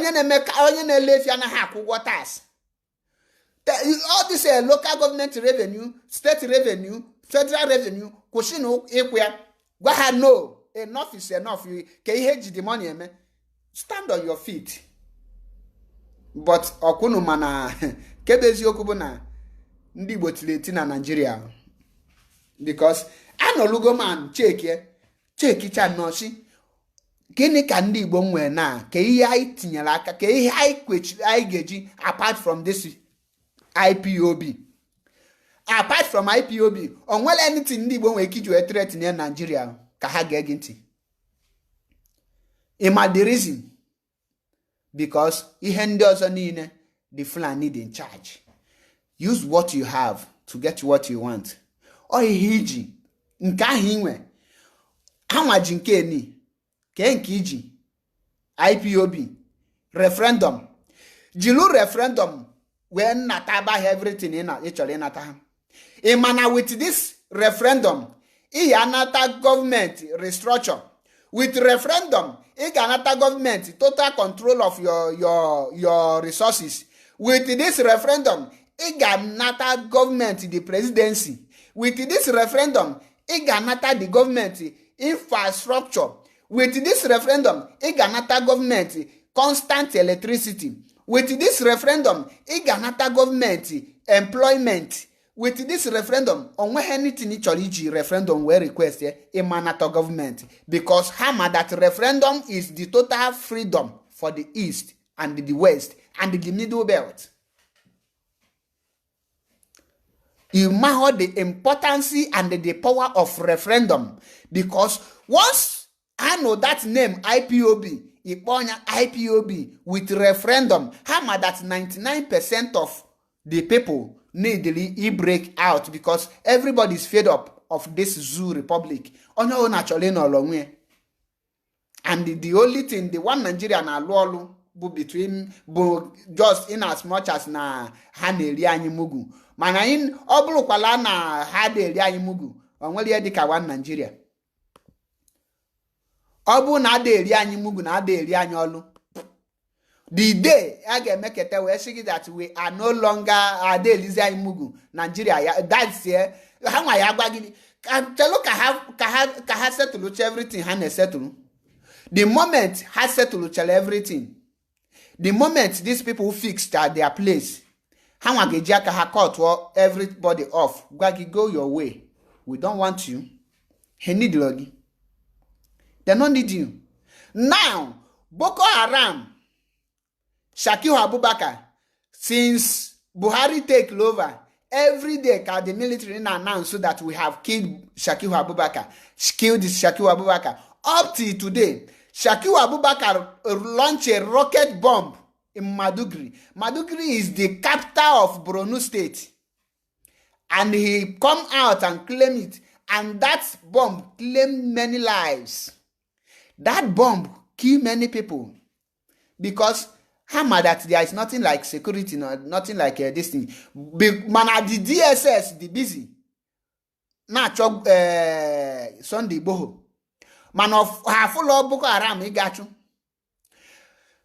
After Nigeria government, Gumi, another this thing, 400 million to go and give a bandit to release the latest this thing. Day before yesterday, another group of bandits, Majikwala, they now kidnap more people again. The reason, because how man not negotiate, can negotiate. The more you negotiate with this group, other group are warming up. Yeah, quite the same people had the 30 number. Ha present LG 5. Saying all this 5 kidnap them. Now this 5 kidnap this thing. The moment he settle this 5, hang I will tell the money. Ziga the other 5. Ongwagano that place get kidnap. How is the kidnapping of people now as a means of collecting money from government because the government are paying them? The government there is no way you can tell me. You will tell me that they will continue kidnapping their own people. Bishop Ogedegbe tell you that Gumi agenda is to Islamize Nigeria. Now, Kita na realize that ihe Mazi Nnamdi Kanu dina na ni we nafu that na the oldest person in Nigeria legally the tallest Iroko tree that he or she cannot see it. Kita kun na fear. Since 2014, Mazi Nnamdi can be donating maka Islamization. They want to Islamize us. Yet, on actually kita can realize here. Now, this thing. Baptist church ndị na Oyo state, ndị na Kwara state. Baptist school, missionary school, is a Baptist missionary school. The government have ordered them to be using hijab. The whole peoples will be now using hijab to attend class. What does that mean? You are graduate. You have not even graduate. They have already converted them to Islam. They have succeeded. For a Christian faith to wear hijab, on what purpose? What does hijab signify? A Muslim symbol, an Islamic symbol. Now, you now force your child to wear it. I laugh in Jamaica. I only tell you, I shake pokatro yao. Game, step by step. Yeah, nkata hana babu, step by step. Hana he made mistake, na their step. Once I made mistake, they will come back, correct it, and come with full force. Habia with the full force. Keduka a missionary school ngeji allow hijab his own students or their own students to be wearing hijab. Keyo negotiation, these people have succeeded. How many of the pastors are rising up against those things? How many of them? Nobody is rising up. That is why Haji that now Western education is a haram. What is haram? It's a sin and it's forbidden. It's abomination. It's alu. Alu. And that is why, because of because of there is no voice, because of no one person not stand for Christian, there is no person speaking for the Christians in Nigeria. That is why they are succeeding in every step they take. That is why they are moving forward. That is why they are going forward ever and backward never. Don't think that by shouting you can stop them. Because everywhere these people many things were not there. Haji through a religious not there. Haji through force. Haji through a bandit to conquer the Christian faith in Nigeria. They are coming with money. They are coming with any means hard to think of. They are in on it. That is why to Minister of Foreign Affairs, you cannot wear trouser and enter the office. Why? Because it's prohibited in Islam. That is Islamic for you. What is our people doing about it? Our pastors are busy buying private jets, making competition with Davido, a pastor.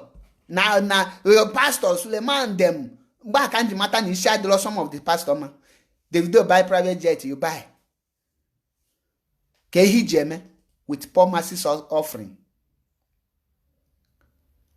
Use what you have to get what you want. Kehi Kedifahingwe. We only have Biafra. And with that Biafra, that is the only thing that we can use to get wherever we need on this planet Earth. If not, anyị tolato. Mgbagi na anyị tolato, ndị Igbo tolato na Nigeria. Many things naga on. Yet, enweghị any person na-ekwu okwu. Ke ihe kpata na onwele na-ekwu okwu na all these things. Ke ihe kpata na the Nigerian government cannot stop the killings of the Christians. The Nigerian security cannot checkmate the activities of terrorists. That a man will come out and tell you not to address a criminal with a criminal with a that name criminal, but address him with a sweet name like George Obiozo, like Hope Uzodinma. Nobody will talk. We are gone. Now, what the news you can put now? Can go put this is a Sahara report. Or shigi breaking news. Breaking news. Or shigi 4 shot dead as bandits returned to Kagara. 11 victims, including 7 women, were kidnapped in 2 different villages. What's that to go now? Unanamia. Enolia nka nke na-eme kita Kagara bandit ndaka kopo 400 million yesterday or the day before yesterday with 800 million last week they announced they kidnap again kangulol genishi because at least 4 persons have been killed in fresh attack at Kagara in Niger State. The community has been in the news since February 17, 2021, when armed gangs abducted staff and the student of the government science college, Kagara. Yet, no security, no military private jet, nothing. So, any release, and a kidnap, the victims were released around the time that the news broke the fresh attack in Kagara. That is, and they opened the first set had released. He kidnapped the new set. Source from Kagara told Daily Trust that 11 victims, including 7 women, were kidnapped in 2 different villages. The armed bandits were said to have attacked Gidan, Adamu. Yes. The armed bandits were said to have attacked Gidan, Adamu, near Yakila, headquarters of Guna district. The district head of Yakila had earlier been kidnapped while his whereabouts have been unknown. Even the head were also kidnapped. Yet, no military jet flying over the places. Yet, the military personnel are not arresting the indigenes of that place, but they are busy in Aba, arresting and kidnapping innocent children, innocent citizens. They also, roasted a large number of cows. The source. Okay, cow just is a cook story. Those cow issue is a cook story because me know that bandit is Mietiala. Mietiala is bandit and bandit is Mietiala. There's no two ways about it. You cannot defend anything between these people. Unanafu the game now. A lucrative business in Nigeria is kidnapping. Lucrative business you can do now and the government will be paying you handsomely is kidnapping. Once you kidnap, you carry out your calculation well, and you kidnap, the government will pay you handsomely. Ejukokwa no ngunu. Kehe bata this Buhari when we tell you that Buhari is dead, you people seem not to believe everything we are saying.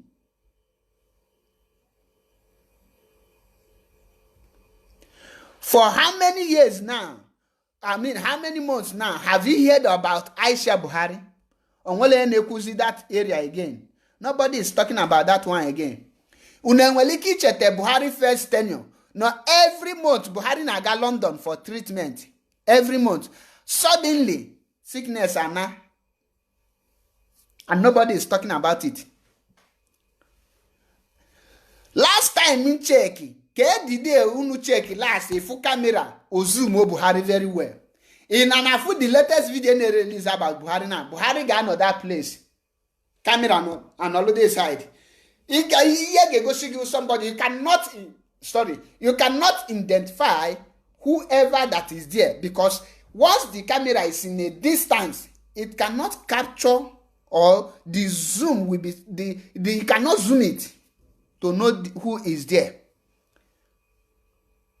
That is why you see this crisis going on day by day, every day by day, and nobody is talking. Any kidnap, any release, any kidnap. Any kidnap, any release. Any kidnap, any release. Imagine how can the bandit hand military over kidnapped and go back to the forest? And the military are looking at them without tracing them. It seems that the only edition of Boko Haram na military. Nothing is different. These people are evil. They are all evil. Can go show no picture. Look at the student. Here the student take kidnap. In a fun namadu. Person papa. Na shigino ya. Onwe de secondary school student here. Just take a closer look at these people. He has also a school uniform. The rest people, apart from this soldier, it's also one person. These are the people here and there actually kidnap.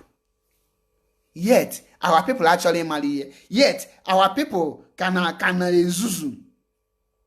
Mbengwa lunu that now the problem the Biafrans inwe is not just Nigeria. Of Hausa people, but our problem, the Igbos, the Igbo leaders. Ndị mmadụ anaghị aghọta ya. Ndị mmadụ anaghị aghọta when we tell you people things. I na union with point, the facts and figures. Kunu enwike malu things naga on. Obulo Nigeria bụ the problem mputu ndị Igbo. Na this means, but ndị put ndị Igbo na this means, but the Igbo leaders.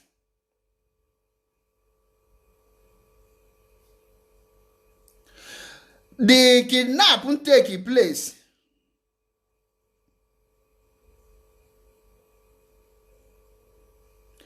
The kidnap take place in Kagara. According to the source, according to the report, how those people spend hours in that school before they kidnap those people, and they made them to trek Hejiro moto. Jugodo nwegi kebe Nigerian army no. Kedebe the security no. You see the reason why in the east, Mazi go the order, and we need everyone to help carry out this assignment. Any police vehicle patrolling in our village should be burned down. And then our village, they will just piam Habiosbo.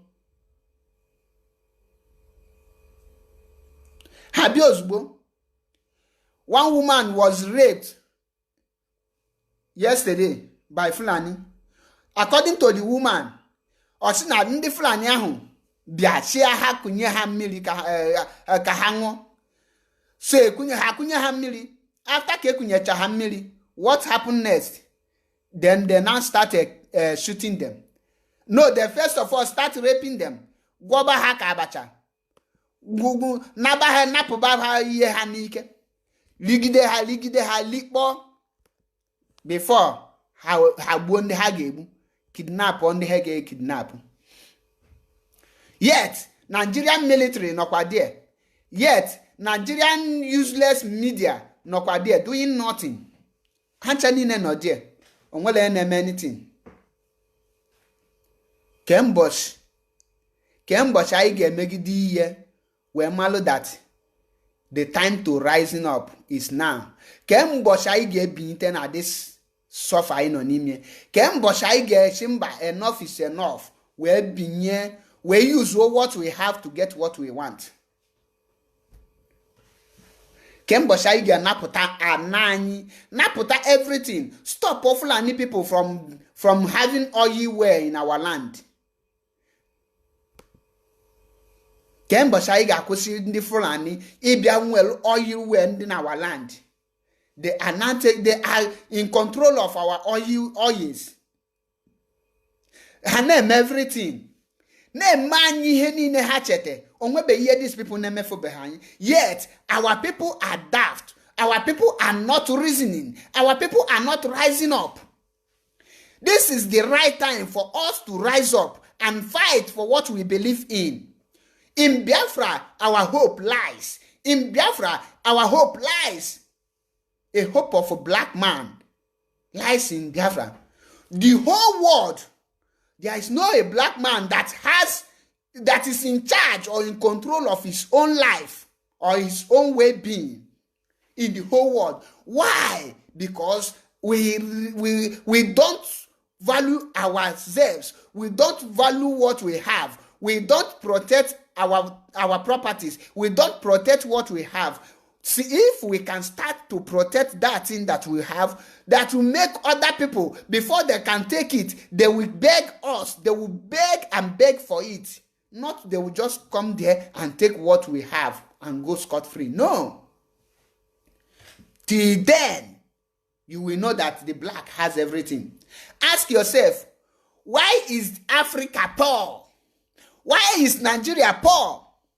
You are poor because the things you're supposed to be producing, these things, let me take it back to agriculture and the underproduction. Let me take it back.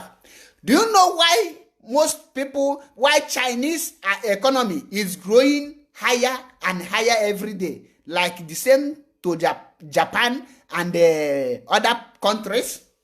Do you know why? Because, for example, I produce this phone.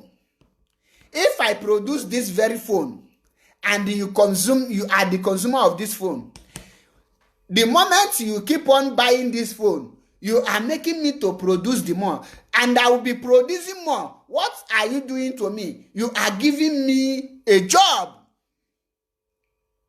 The higher you consume this phone, the higher job you create for me.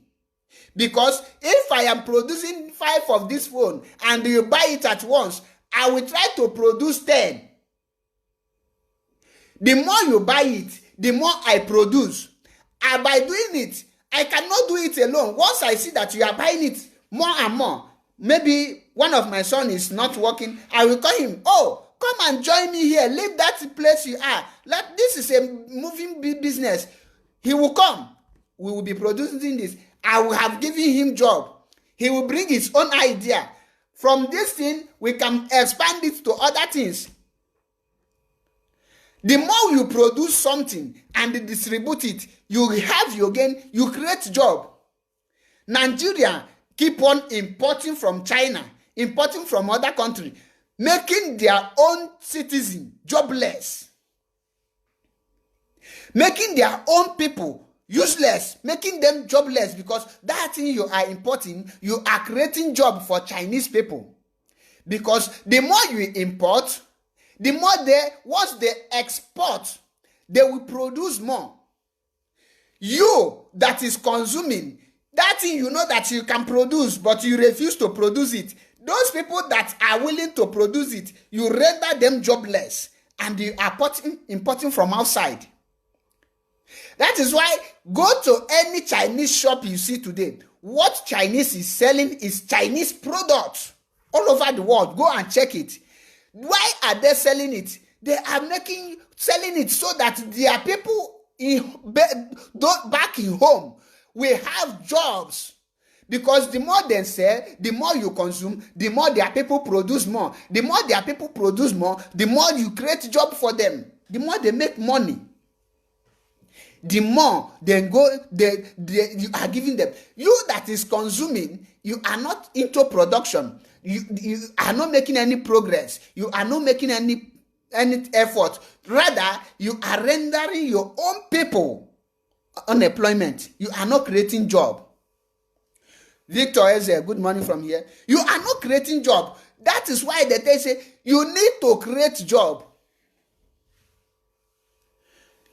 China now, China have China television, China phone, China radio, China cutlass, anything, China clipper, China what mention but few, China hair, China everything, China electronics, anything you can mention of this world, China is producing it.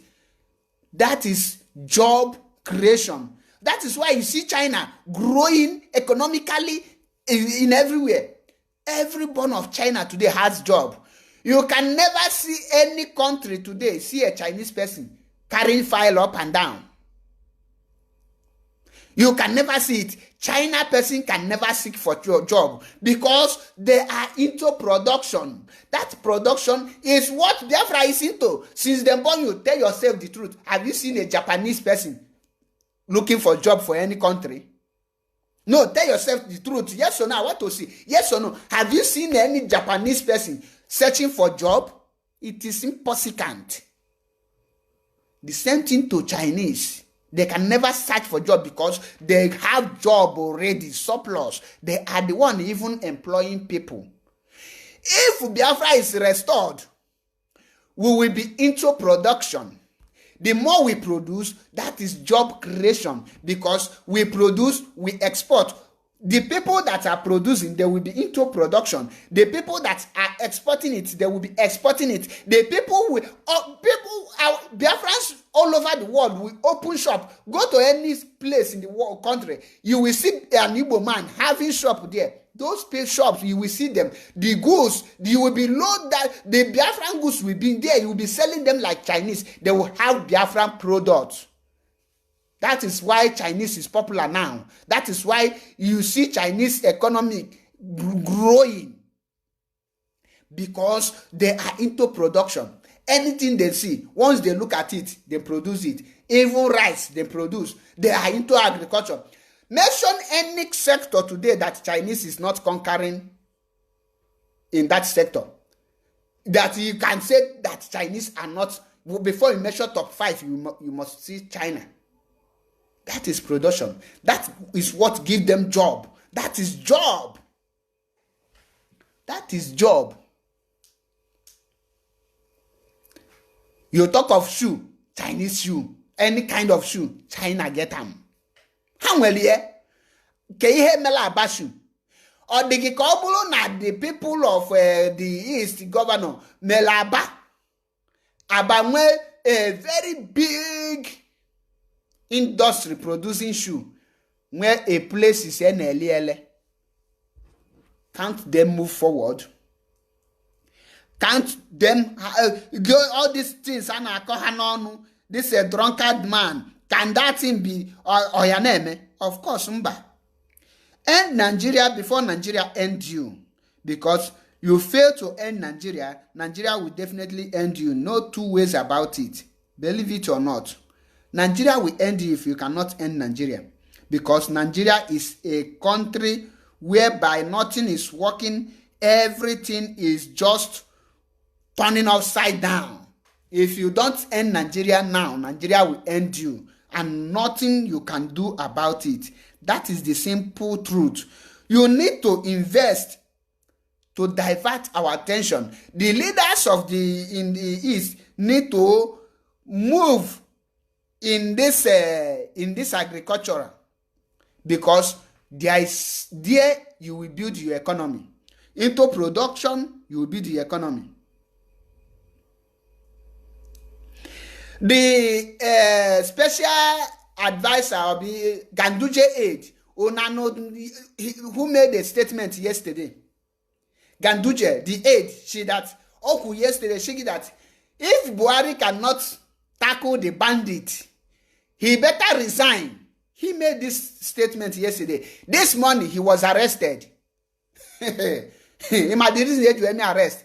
How can you make such comment? You are a Northerner. Just only one criticize Buhari. He should resign. He was arrested, and after the arrest, Ganduje asakige. But hope was the Eastern, the Akbobata Nigeria need to come and fight his own people. Oh, my people. Can go look at the news. He was sacked now. For the arrest. Breaking news. Ganduje sacked media aide for criticizing Buhari. Oh, who no. Onye nagala adama. According to leadership, Yakasai's sack was announced by the State Commissioner for Information, Malam Mohammed Gaba, on Saturday, February 27, today. Hey, Nigerian Jaga. He said the termination of Yakasai appointment is with immediate effect. Kiwefu. In Asia, with immediate effect. The man for telling Buhari-led administration to tackle bandits. When I tell people that you need to take control of your region, that is why this thing now, you cannot criticize Buhari if you are a northern person. The moment you do that, they will deal with you mercilessly. That is why I say that until we start dealing with all this Obiozo, them with Hopos or Demba, then they will know the importance and the value of Mazi Nnamdi Kanu. If you are an Igbo, you don't have any right to criticize Buhari. To criticize Mazi Nnamdi Kanu. The moment you criticize Mazi Nnamdi Kanu, your head should be cut off. In Afiana North, Ganduje, the governor of Kaduna, Kano State, because na they criticize the handling of the bandit, where Buhari government attack all these people, or you resign, then sack him and DSS arrest him immediately. Without ordinary news, go and read it. Ordinary news. Panic as DSS arrest Ganduje aide Shalihul Yakasai hours after criticizing Buhari. In Ania, how? But the Eastern governors have featured these things. Yet, how are they criticizing Mazi Nnamdi Kanu? Oh God. Yakasai arrest followed his tweet on the abduction of Zamfara school girls on Friday, February 26. Saliu father Tanko Yakasai confirmed that his son was arrested by the security personnel. Takosai on social media, a social media aide to Governor Abdullahi Ganduje of Kano State, has been arrested by the Department of State Service, DSS, some hours after criticizing Muhammadu Buhari. The Punch report that Yakasai had, in a series of tweets on Friday, February 26, in reaction to the abduction of about 317 female students of government school college, secondary school. Imagine your newspaper nede. Nede, you're not bothering things you show, but I academy them myself. You had here school, secondary government of student of girls school. Can they in Jangabe, Zamfara State, said the kidnap had become too frequent. Because no gwagi, the man could imagine the spirit battalion. Can spirit battalion always release that simple truth. Immediately release that truth. How a man arrest. Can crime ya? Now this brings me. Where is the Aisha Yusuf that says that nobody has the monopoly of violence? If the government has the monopoly of arresting anyone that speaks the truth, government and a monopoly of arresting innocent people. So you cannot criticize Buhari government. In 2013, if I'm not mistaken, Tinubu, Buhari, and the so-called bring back our guests. The critics, even to the extent that convoy of Goodluck Jonathan was burned down, yet nobody was arrested, nobody was killed. The same Buhari, you cannot arrest him now, and you tell me you will succeed in this one country. This one country will kill many Nigerians. It's better. Obulu na Nigeria rise up now. This country will finish them because Okafuloke Bakasi I'll be frustrated. See that Ghana CNN now for the news with there. Then Obalo Batana Nigerian news. They will never give you. What are you people doing to be free from this nonsense? Keifun neme. Kedihe Nigeria neme. The country is already down. The country is dead already. The country is already buried. Why can't you that is alive do something to put yourself in a good shape? Everybody is begging. Begging who? Begging Buhari. Okeke will beg. Okafo will beg. Okoyo will beg. Okonko will beg. Who are these people begging? Ohaneze Ndala na ndi Ponshi is busy making any conference. Turn the Lagos to Igbo land. Tell me the reason why Yoruba will not kill them there. You want to have Igbo meeting. Ebonyi State Ezulolo give me Igbo meeting. Anambra Ezulolo give me Igbo meeting. Imo State Ezulolo give me Igbo meeting. Enugu Ezulolo give me Igbo meeting. Delta Imame Igbo meeting. No iga Lagos iga mi. Yoruba kwesiri igba ha oku die. Kamfoye ga potashige 30 year one. Which one? Yoruba is not a Biafra. Igbo be Igbo. Ndi Igbo bu ndi Igbo. If we are now, protect your own something. Use what you have to get what you want. Well, he chọta ihe need. Ndị ugwu na jizi abduction, kidnap, emelu business because Haman onwele ye kwoku. This money they are paying. It's the same money they borrow for infrastructures. This is the same money they are using now to pay bandits.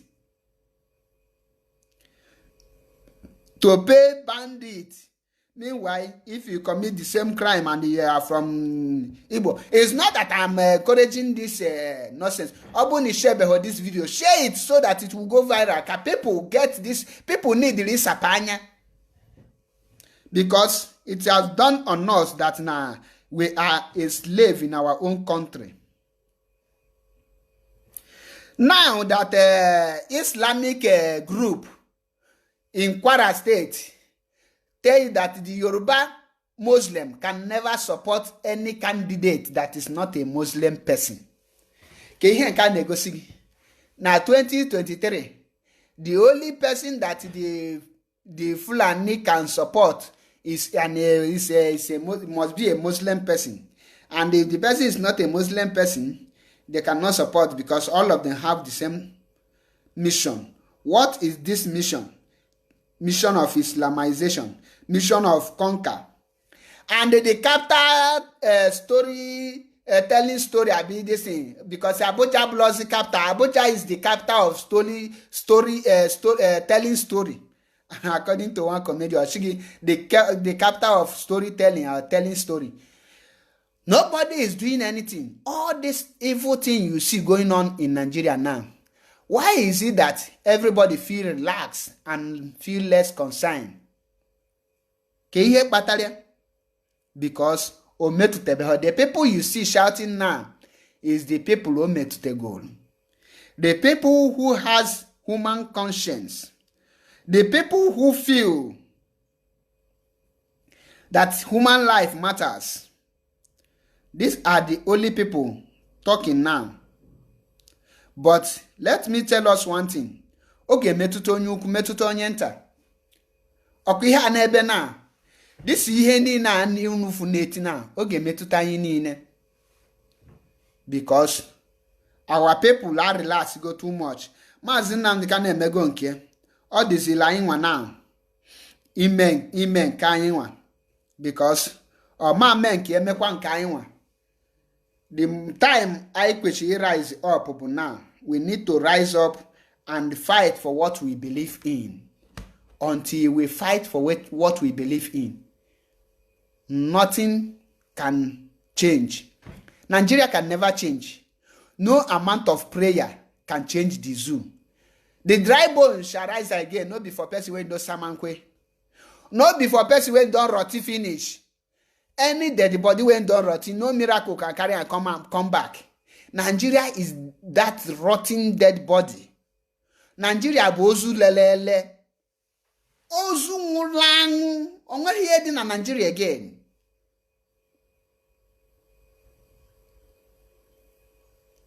Kai binye noto kai choba nunka anyi kita. Kai choba nunka anyi nwa. N'oge luwo. Mgbe anyị ga-eji wee chọọ nke anyị. Kita bụ oge ka anyị jiri unu ehihie wee chụọ na ewu ojii before chi ejie. Maka na chi jie, chi jie, ma achọtazikwa anything o. Enwelezi anything ị ga-achọta. Tata bụ the Shabbat day, and don't forget na 7 p.m. bụ the Biafra time, live and direct on Biafra Unity TV. Mazi Nnamdi Kanu. So don't miss it, because in Radio Biafra is where we worship. On that note, what this program nke tata n'isi njedebe. We na-asị gị nya malụ gị mma malụ ndị be gị niile mma ka unu zụra wee gbasa adịsi ozi wee mee nya wee nọrụkwa gee m ntị. Asị m na anyị ga-adị ndụ enweta Biafra n'oge nke anyị. Anyị ama anwụchu. Wee na-ayọkwa gị gaa subscribe ọlụ m na Biafra Unity TV, because I trust love Facebook. They can shut down any page at any time. But YouTube I continue na aga niru. Wesika nyagozielu onye obuna. Thank you for joining me. Once again, my name is Mazi Achebe Paul. Afam bụ Mazi Achebe Paul. Anambra kansi adonye. Esimomo ayamelum na Anambra we na akponye. Aison niye ka anyị banyegodu ukwu na ebe anyị banyere okwu. I represent. In represent why your village. Or block enweta Biafra Biafra freedom fighter nonu. I ga-emekwa ihe iju ebulu nwoke o. Know your fight now. No, you tell your people, Ogu. You are a man, you can fight. You are a woman, you can fight. Many of our women and non-women now, because Nigeria is not working. Say no to the raping of our women. It's time our women need to come out and restore Biafra for us, because the two sets get restored like this Biafra, our women and our children. These are the people that can restore this nation. Once these two group of people march on the street, the world will know, yes, we are good to go. and nobody can stop us. I thank every one of you that joined me, and happy weekend. Nyamalụ mma ka emesịanụ. Chebilekwanụ m na mgbede na Biafra Unity TV ebe a ka anyị na-abịa na mgbede. Gaa subscribe. Happy Sunday in advance. Thank you.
Gaa subscribe to Biafra Unity TV. Biafra Unity TV ka ihe niile na-eme.